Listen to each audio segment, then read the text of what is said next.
Hello मेरे दोस्तों, स्वागत है आप सभी का आपके अपने YouTube channel SS study material पर। दोस्तों, ये जो क्वेश्चन है ये आपका वीवीयू सेमेस्टर 2 सेशन 27 से 27 वाले वैसे स्टूडेंट जिनका मेजर पेपर हिस्ट्री है, ठीक है। ये हिस्ट्री 2 का बहुत ही इंपॉर्टेंट क्वेश्चन है, ठीक है।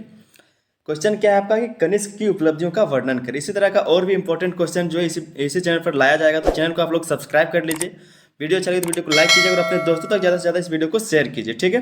क्योंकि आपका एग्जाम में हो ज़्यादा टाइम बचा हुआ नहीं है। तो ये एक इंपॉर्टेंट क्वेश्चन आप लोग के लिए लेकर आए, कनिष्क की उपलब्धियों का वर्णन करें। आज इसी को हम लोग समझेंगे बहुत ही विस्तार से, तो वीडियो को स्किप मत कीजिएगा। वीडियो बहुत इंपॉर्टेंट रहने वाला है, वीडियो को अंत तक देखिए, ठीक है। बहुत ही अच्छे से आपको समझ में आएगा। तो चलिए आइए शुरू करते हैं।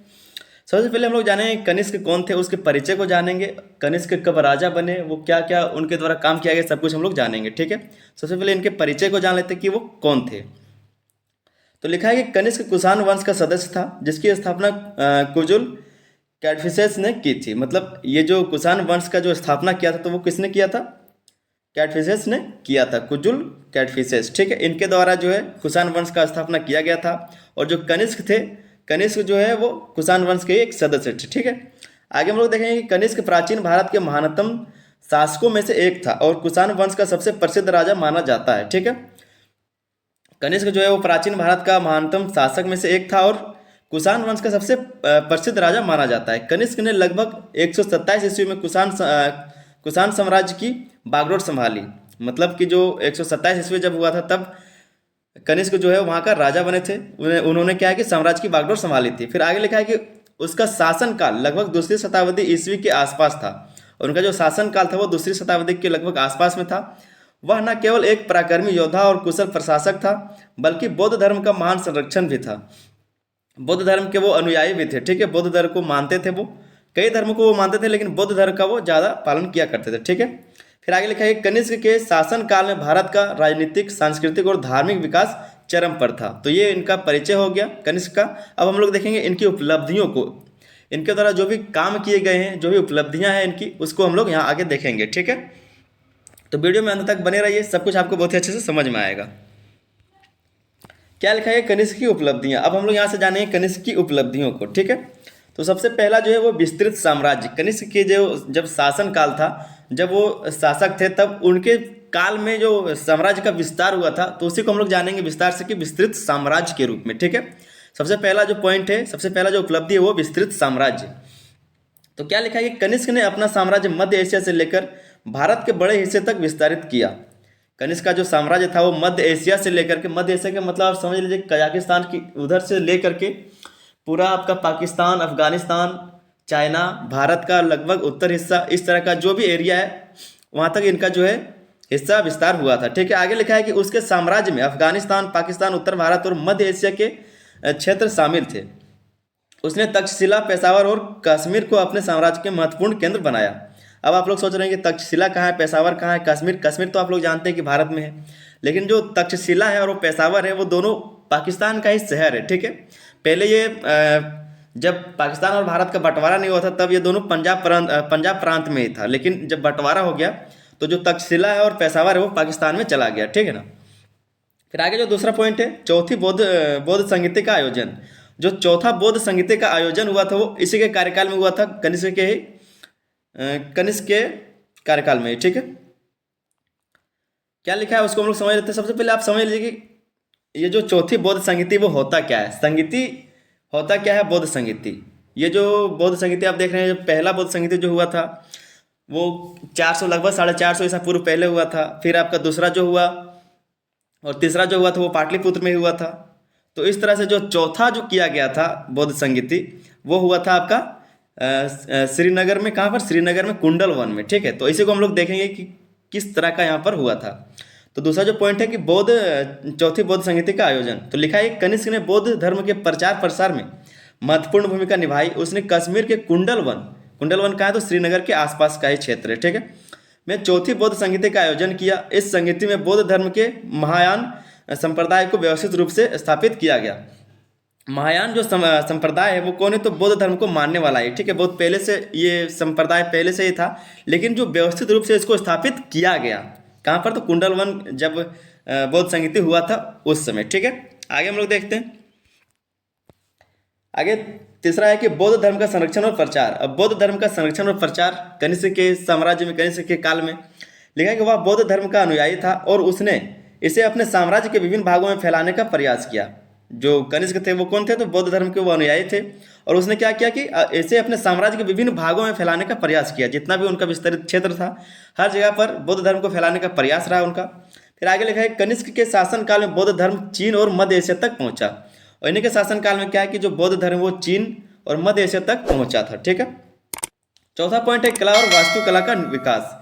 इनके कार्यकाल में क्या हुआ था कि कला और क्या किया गया कि कई सारे बुद्ध का, स्तूप का और विहार जो है उन्होंने बनवाए कनिष्क ने। ठीक है। तो मठ तो जानते हैं कि मठ होता है और स्तूप। विहार का मतलब क्या होता है? विहार जहाँ पर बगीचा टाइप, ठीक है, जहाँ पर लोग जो है राजा महाराजा पहले के ज़माने में क्या है कि घूमने के लिए जाते थे, आराम फरमाने के लिए जाते थे, स्थिर होने के लिए जाते थे। ठीक है। तो उन्हीं को विहार कहा जाता है, उसी को विहार कहा जाता है। ठीक है। आगे हम लोग देखते हैं इसमें क्या लिखा है। फिर आगे पांचवा पॉइंट है स्वर्ण मुद्राएं। ठीक है। कनिष्क के द्वारा स्वर्ण मुद्राएं चलाई गई थी, उसके बारे में थोड़ा सा समझ लेते हैं। लिखा है कनिष्क ने अपने शासनकाल में स्वर्ण मुद्राएं जारी की, जो उस समय की आर्थिक स्थिति और व्यापार के विकास का संकेत देती है।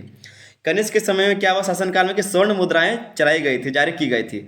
ये जो है ये सबूत के तौर पर पता चलता है कि उस समय जो आर्थिक समृद्धि या फिर व्यापार का किस तरह का विकास हुआ था। ठीक है। इन मुद्राओं पर भारतीय, ईरानी और ग्रीक देवताओं की आकृतियां बनी होती थी। और ये जो मुद्रा चलाया गया था इसमें क्या है कि जो ग्रीक है, ईरानी है, भारतीय देवताओं का आकृति बना हुआ होता था। ठीक है। फिर छठा पॉइंट है विद्वानों का संरक्षण। कनिष्क के उपलब्धियों में ये भी एक शामिल है कि विद्वानों का संरक्षण भी इनके द्वारा हुआ था इनके शासनकाल में। ठीक है। तो क्या लिखा है कि कनिष्क के दरबार में कई प्रसिद्ध विद्वान थे, जैसे नागार्जुन। नागार्जुन कौन थे? तो महायान बौद्ध धर्म के महान दार्शनिक थे। महायान बौद्ध धर्म, महायान का मतलब क्या? एक संप्रदाय है जो जिसका ये नागार्जुन जो है महान दार्शनिक थे। ठीक है। और चरक, तो चरक कौन थे? प्रसिद्ध आयुर्वेदाचार्य थे। ठीक है।